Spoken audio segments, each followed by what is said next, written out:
tarde, o que Elias estava querendo dizer?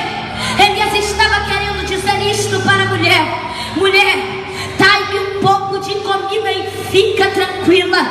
Ergue a tua cabeça, sacode a poeira, dá a volta por cima. Ei, mulher, sabe o que Elias estava querendo dizer?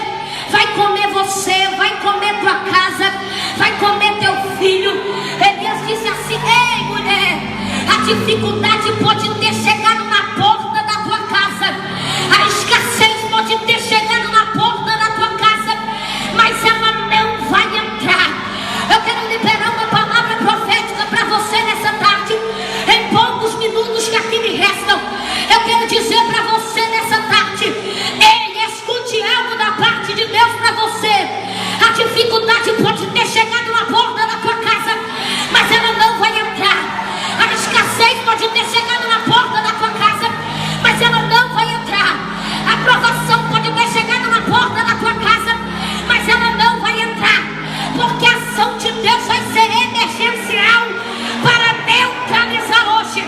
Quem sabe o diabo está tentando contra a tua casa. Quem sabe o diabo está tentando contra a tua família, está tentando contra o teu ministério. Só que o guerreiro verdadeiro hoje entra na peleja e ele diz: nessa peleja não tereis que pelejar.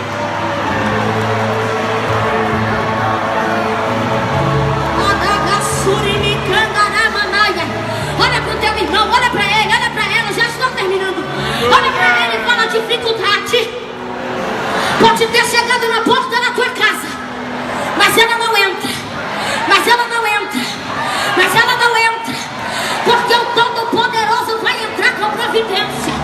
O Rei dos Reis, Senhor dos Senhores, Leão da tribo de Judá, Rosa de Saron, Lírio dos Vales, aquele que era, e vai continuar sendo para sempre, Alfa e Ômega, princípio e o fim, Cordeiro e Leão. Ele está dizendo para você: eu sou Jeová Sabaoth, Senhor dos exércitos, e operando eu, quem impedirá? Se me convidar, eu estou à disposição. Dá um glória a Deus gostoso aí, irmão. Aleluia.